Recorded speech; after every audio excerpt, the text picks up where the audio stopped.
Hello दोस्तों, अभी हम लोग चर्चा करेंगे अम्ल, भस्म और लवण। प्रश्न शुरू करने से पहले आप लोग एक बार नीचे डिस्क्रिप्शन चेक कर लेंगे, वहाँ आपको सारे प्लेलिस्ट और टेलीग्राम चैनल का लिंक मिल जाएगा। वीडियो के ऊपर एक आइकन दिखेगा, उसे जब आप प्रेस करेंगे तो वहाँ भी कुछ प्लेलिस्ट तथा वीडियो मिल जाएंगे। तो बिना देर किए हुए शुरू करते हैं। पहला प्रश्न,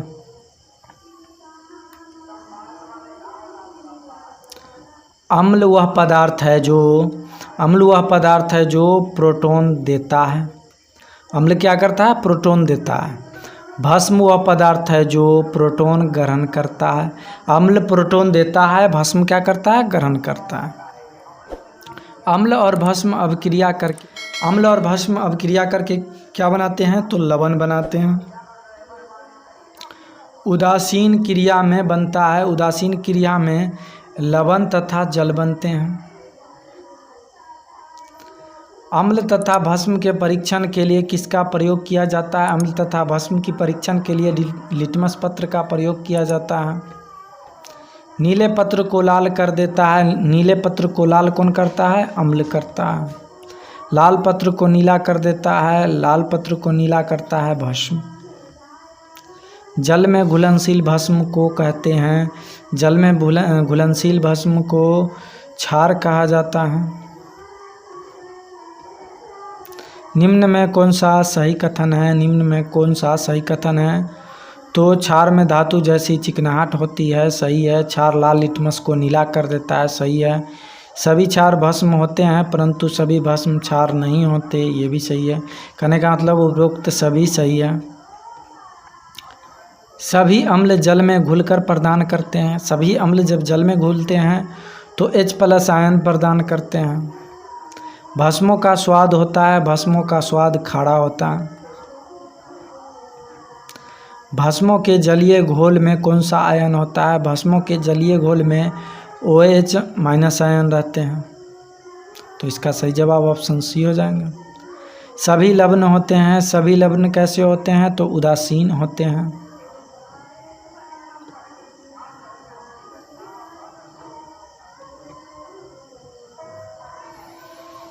pH का निर्धारण किसने किया? pH का निर्धारण जो है सोरेनसन ने किया था। शुद्ध जल में हाइड्रोजन आयन सांद्रण का मान होता है। शुद्ध जल में हाइड्रोजन आयन सांद्रण का मान होता है 10⁻⁷। तो इसका सही जवाब ऑप्शन ए हो जाएगा। अम्लीय घोल का pH मान होता है। अम्लीय घोल का pH मान 7 से अगर कम है तो अम्ल है। 7 से कम है तो अम्ल है। अगर 7 है तो उदासीन है। और 7+ है, 7 से अधिक है तो क्या होगा? क्षार होगा, भस्म होगा। तो इसका सही जवाब क्या हो जाएगा? ऑप्शन बी हो जाएगा। क्षार घोल का pH मान होता है। क्षार घोल का pH मान 7 से अधिक होता है। उदासीन घोल का pH मान होता है। उदासीन घोल का pH मान 7 होता है। सभी अम्ल धातुओं से क्रिया करके कौन से गैस निकालते हैं? सभी अम्ल धातुओं से क्रिया करके हाइड्रोजन गैस निकालते हैं। सामान्य व्यक्ति के रक्त का pH मान होता है। सामान्य व्यक्ति के रक्त का pH मान 7.4 होते हैं। दूध का pH मान होता है। दूध का pH मान 6.6 होते हैं। तो इसका सही जवाब ऑप्शन बी। हाइड्रोक्लोरिक अम्ल एसिटिक अम्ल से शक्तिशाली है क्योंकि यह H+ आयन उत्पन्न करने के लिए संपूर्ण आयनित हो सकता है। जो लवण अम्लीय हाइड्रोजन परमाणु या हाइड्रोक्सिल आयन से उत्पन्न होते हैं कहलाते हैं, क्या कहलाते हैं? सामान्य लवण कहलाते हैं। निम्नलिखित में से कौन सामान्य लवण नॉर्मल साल्ट्स हैं? नहीं है। तो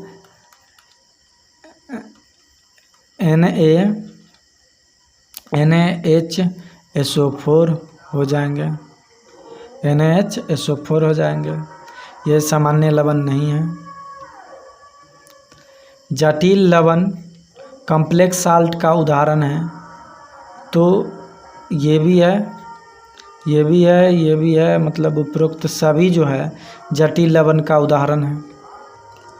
मोहर लवण है। मोहर लवण कैसा होता है? मोहर लवण जो होता है द्विक लवण होता है। सूची 1 को सूची 2 से सुमेलित करना है और नीचे दिए गए कूट का सही उत्तर का चयन करना है। सामान्य लवण क्या होता है? सामान्य लवण जो है सोडियम बाइकार्बोनेट सामान्य लवण होता है। अम्लीय लवण होता है बोरियम क्लोराइड, और क्षारीय लवण होता है फेरिक हाइड्रोक्साइड। द्विक लवण होता है फिटकिरी, इसको एलम कहते हैं। तो इसका सही जवाब हो जाएगा ऑप्शन बी। निम्नलिखित में से कौन से कथन सही है? अम्ल स्वाद में खट्टे होते हैं तथा H+ आयन देते हैं, सही है। अम्ल स्वाद में खट्टे होते हैं तथा OH- आयन देते हैं, H+ आयन देते हैं, OH- आयन नहीं देते हैं। क्षार स्वाद में कड़वे होते हैं तथा OH- आयन देते हैं, ये सही है। तो इसका मतलब 1 और 3 सही है। इसका सही जवाब हो जाएगा ऑप्शन ए। हाइड्रोजन सभी अम्लों का एक आवश्यक अवयव है। यह सबसे पहले किसने कहा था? हाइड्रोजन सभी अम्लों का एक आवश्यक अवयव है, यह सबसे पहले किसने कहा था? तो कहा था डेई ने। लवण जो जल का अवशोषण करता है कहलाता है। लवण जो जल का अवशोषण करता है क्या कहलाता है? तो हाइग्रोस्कोपिक लवण कहलाता है। हाइग्रोस्कोपिक लवण कहलाता है। ताजे दूध का pH मान pH 6.6 होते हैं, मिस्टेक है यहाँ, pH 6 होते हैं, जबकि यह खट्टा हो जाए तो इसका pH क्या हो जाएगा? तो ये जो होगा, जो pH होगा जब खट्टा होता है मतलब अम्लीयता बढ़ेगी। अम्लीयता बढ़ेगी तो ज्यों ज्यों अम्लीयता बढ़ेगी उसका मान क्या होगा? घटता चला जाएगा, मतलब 6 से कम होता जाएगा। pH दर्शाता है, pH क्या दर्शाता है? पावर ऑफ हाइड्रोजन दर्शाता है। तो किसी घोल के अम्लीय या क्षारीय होने का मूल्यांक को दर्शाता है pH। अमोनिया क्लोराइड का जलीय विलयन होता है। अमोनिया क्लोराइड का जलीय विलयन होता है, क्षारीय होता है। H2O और जलीय H2O तथा जलीय NaOH, जलीय NaOH से भारी प्रखनली के विलयनों में भी भेद किया जा सकता है। लाल लिटमस द्वारा किया जा सकता है। निम्नलिखित में से कौन अम्लीय लवण है? निम्नलिखित में से H2CO3 जो है अम्लीय लवण है। इसका सही जवाब हो जाएगा ऑप्शन सी डी। निम्नलिखित में किस लवण का जलीय विलयन लाल लिटमस को नीला कर देता है? तो Na2CO3 जो होगा लाल लिटमस को नीला कर देगा, क्योंकि ये क्या है? अम्लीय है।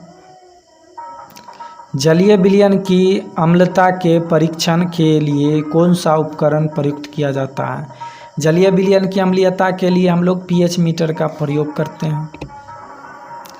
मनुष्य के खून का pH डैश होता है। मनुष्य के खून का pH जो होता है कम अम्लीय कम क्षारीय होता है। क्या होता है? कम क्षारीय होता है, क्योंकि 7.4 होता है मनुष्य खून का pH मान। शुद्ध जल का pH मान होता है, ये इस जवाब को आपको कमेंट बॉक्स में बताना है। और एक और प्रश्न है, अम्ल वह पदार्थ है जो क्या करता है? इसका भी जवाब आपको कमेंट बॉक्स में बताना। दोनों का आंसर आपको कमेंट बॉक्स में बताना है।